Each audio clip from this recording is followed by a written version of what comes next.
Press conference रखी गई, क्या कारण है? ये भैया कथा के उपलक्ष्य पे है। दिव्य ज्योति जागृति संस्थान की ओर से 5 दिवसीय श्री कृष्ण कथा का भव्य आयोजन करवाया जा रहा है।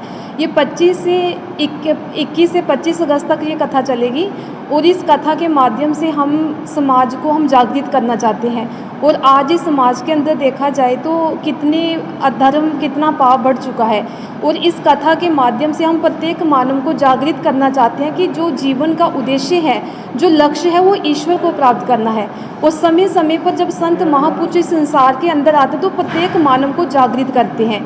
जब तक इंसान जागृत नहीं हो पाएगा तब तक ना तो वो खुद अपने लिए कुछ कर पाएगा और ना ही कुछ समाज के लिए कुछ कर पाएगा। एक जागा हुआ इंसान ही दूसरे को जागृत कर सकता है।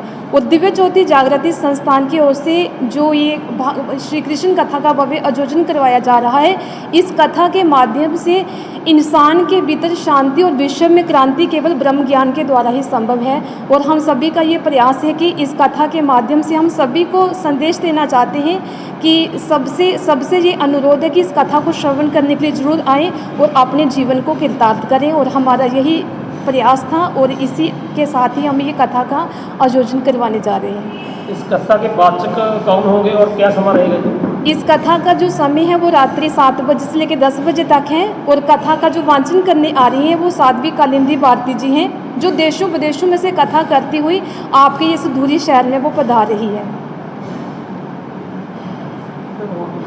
जो आपकी संस्था है उनके क्या क्या उपलब्धियाँ हैं, क्या क्या दिन है? भैया, जो दिव्य ज्योति जागृति संस्थान है हमारी, ये केवल आध्यात्मिक संस्थान ही नहीं है। अध्यात्म के साथ साथ हम समाज के लिए भी संस्थान बहुत कुछ करता है। जैसे कि हमारे कुछ सोशल प्रोजेक्ट चलते हैं। हम देखते हैं आज कन्या भ्रूण हत्या जैसे बढ़ती जा रही है, तो उसकी रोकथाम के लिए एक संतुलन प्रोजेक्ट है जो हमारा संस्थान की ओर से चलता है। पर्यावरण को लेकर हम संरक्षण नाम का एक प्रोजेक्ट चला रखा है। जैसे बहुत से गरीब बच्चे हैं जो झुग्गी झोंपड़ियों में रहते हैं, जिनको कोई पढ़ाई लिखाई नहीं करवाता, तो संस्थान की ओर से उन बच्चों के लिए स्कूल बनाए गए हैं। और वो स्कूल लुधियाना में, दिल्ली में, बिहार में, काफ़ी अलग अलग शहरों में हैं और वहाँ पे उनको फ्री एजुकेशन दी जाती है उन बच्चों को। इसके साथ जैसे नशा बढ़ रहा है समाज में, तो युवाओं को जागृत करने के लिए बोध नाम का प्रोजेक्ट है। ऐसे ही संस्थान के बहुत से प्रोजेक्ट चल रहे हैं जो समाज सुधार का कार्य करते हैं। तो ये हमारा प्रयास साथ साथ चलता है। अध्यात्म के साथ साथ हम समाज को भी लेके चलते हैं। संस्था अकेला दूरी में सत्संग करते हैं कि देशों विदेशों में और भी कहीं सत्संग होते हैं? हमारी संस्थान की ओर से देश के अलग अलग हिस्से में ये कार्यक्रम किए जा रहे हैं, संपूर्ण भारत में, विदेशों में। जैसे कि अब हाल ही में कृष्ण जन्माष्टमी का कार्यक्रम आ रहा है, हम सभी जानते हैं 19 को।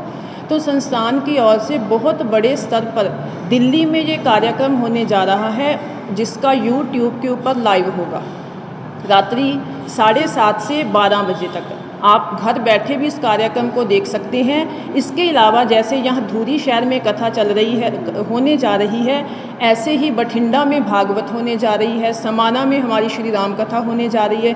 जितने भी शहर के अलग अलग हिस्से हैं वहाँ पे संस्थान की ओर से अनेकों कथाएं होने जा रही है। तो इसी प्रयास को लेकर हम धूरी में भी आए हैं कि प्रत्येक मानव में जागृति होगी तभी विश्व में शांति आएगी। क्योंकि मानव में क्रांति और विश्व में शांति, इसके लिए जागृति का होना बहुत ज़रूरी है।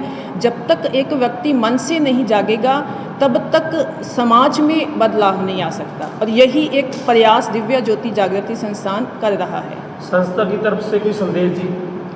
बस हम दिव्य ज्योति जागृति संस्थान की ओर से यही संदेश देना चाहेंगे संपूर्ण शहरवासियों को कि ये जो 21 से लेकर 25 अगस्त तक कथा होने जा रही है, जिसका समय रहेगा 7:30 से रात्रि 10 बजे और जिसका स्थान है सनातन धर्म सभा आश्रम धूरी।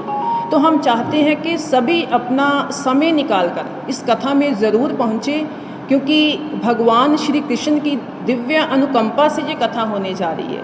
तो हम चाहते हैं कि सभी अपना समय निकालें। बस हम इतना ही कहना चाहेंगे।